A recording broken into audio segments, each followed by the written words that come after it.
When we see pressures building in these 40 markets, we just can't ignore it, and we're not going to wait for a safety problem to truly manifest itself when the early indicators are telling us we can take action today to prevent, things from deteriorating.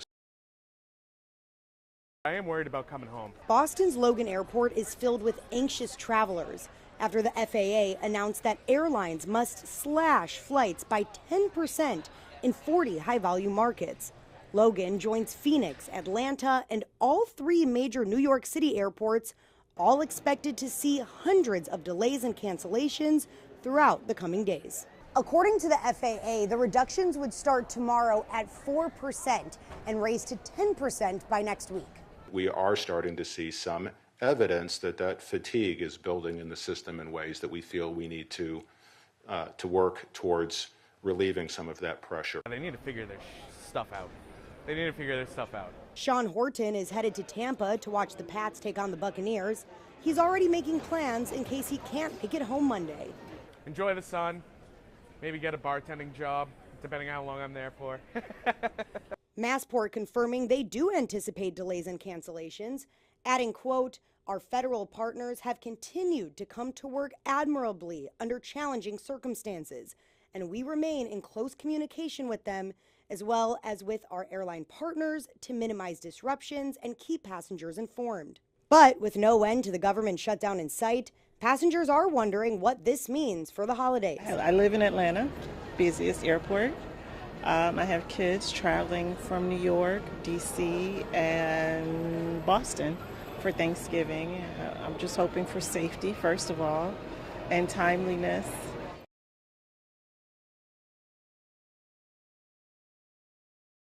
The race is on to fund the government before the shutdown puts air travel at risk. Here's a live look right now at Hartsfield Jackson International Airport there in Atlanta, one of dozens set to feel the impact. And thanks for joining us.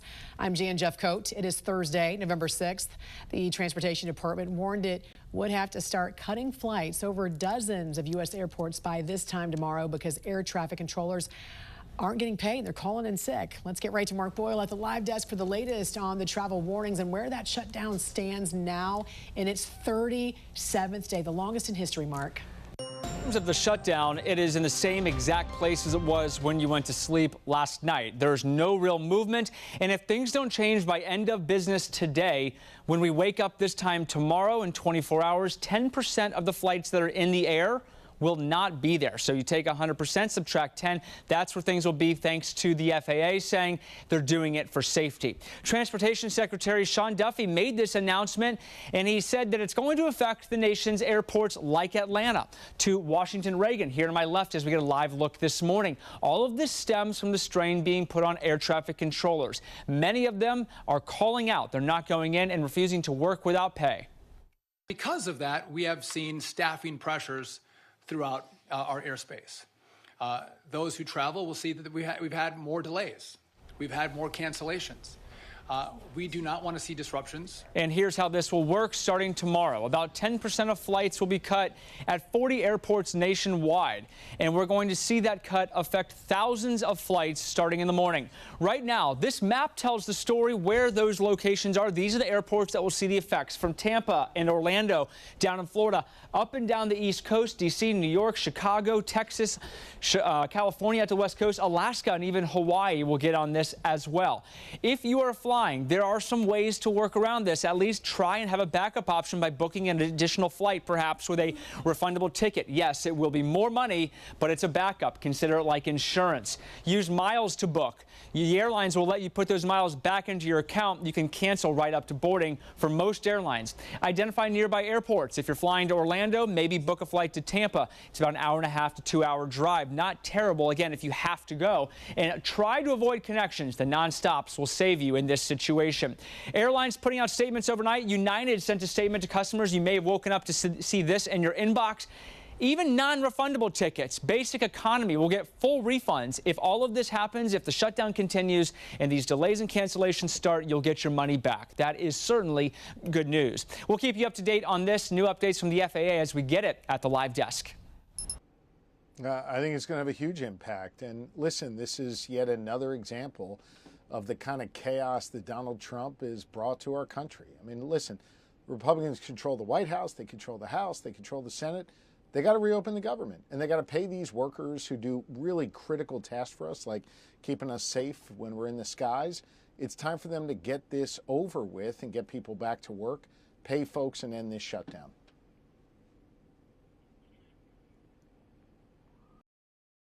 The impact here will be huge for the American traveler. The FAA says it will cut about 10% of flights at 40 major airports starting tomorrow.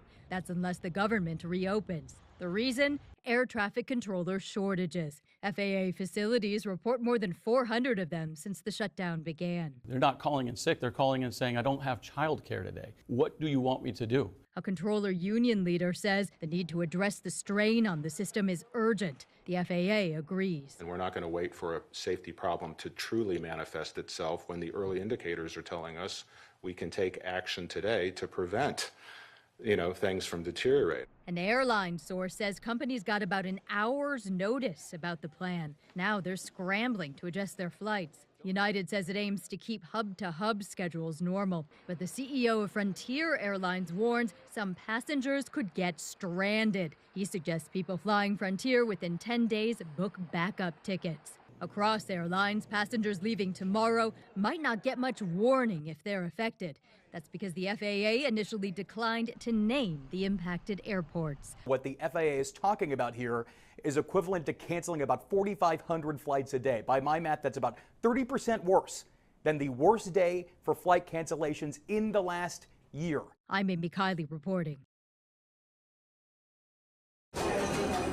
In this church basement, an assembly line of volunteers prepares plates destined for the airport. They're going to work every day. At least this is one thing we can help them out with. And we're going to load these up. Daryl English is the regional president of the National Union representing Transportation Security Administration officers. You're awesome back here.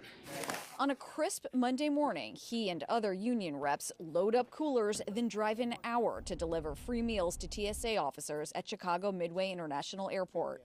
So we know that it's been a month now. Officers are struggling, so anything that we can do to help them out. They're going through a lot of personal and emotional stress right now. They're on top of their jobs. Amid the longest government shutdown in U.S. history, these TSA officers are in a holding pattern. They're essential employees, so they have to work, but they aren't being paid. In Houston this week, a major jam at security. Lines lasted up to 3 hours as some TSA employees called out sick. Top leaders in Washington blame each other. As every day goes by, I think the problem is going to only get worse, not better. I hope that Democrats come to their senses and end this shutdown. This is day 35 of the Trump Republican shutdown. Donald Trump and the Republicans cannot govern. Whose fault is this? Does it even matter?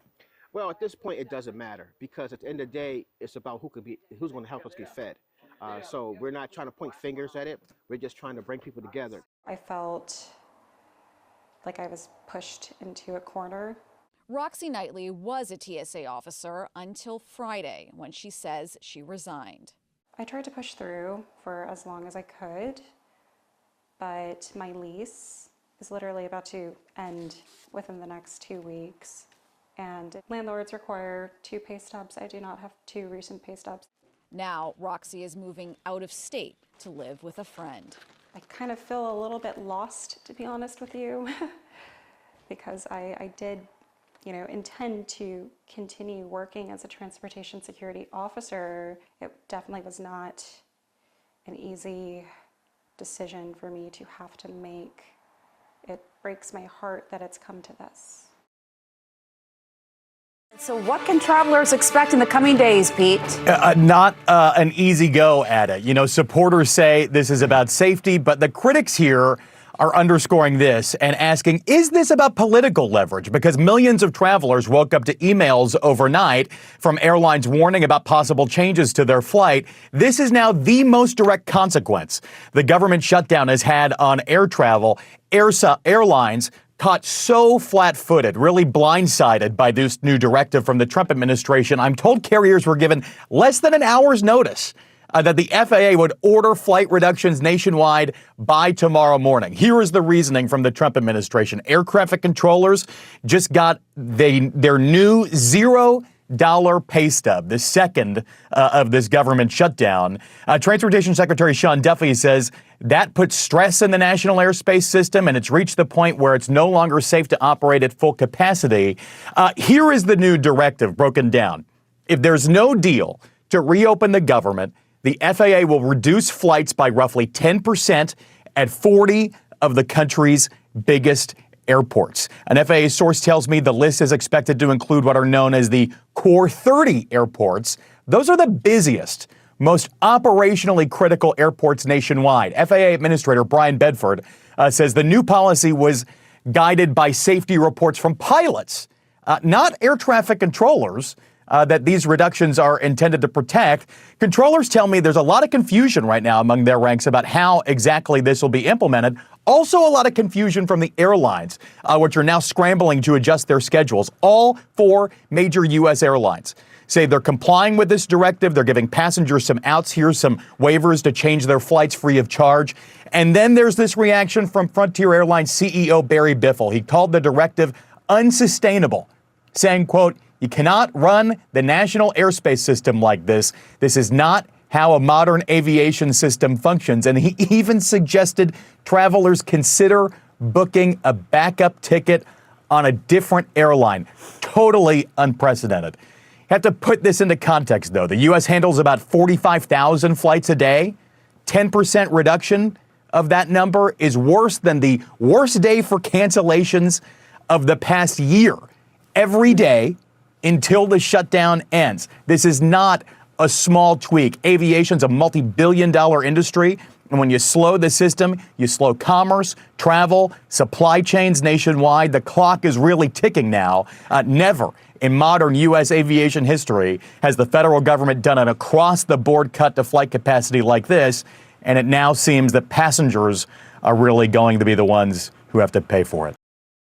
We still don't know what a solution to this government shutdown will look like. As of right now, the arguments remain the same. Republicans are calling for essentially an extension of current funding levels on a short-term basis, and Democrats are focusing in on health care, pushing to address enhanced Obamacare subsidies set to expire at the end of the year. According to sources, some Democrats have privately signaled they might be willing to support a stopgap bill to end the shutdown in exchange for a future vote on health care.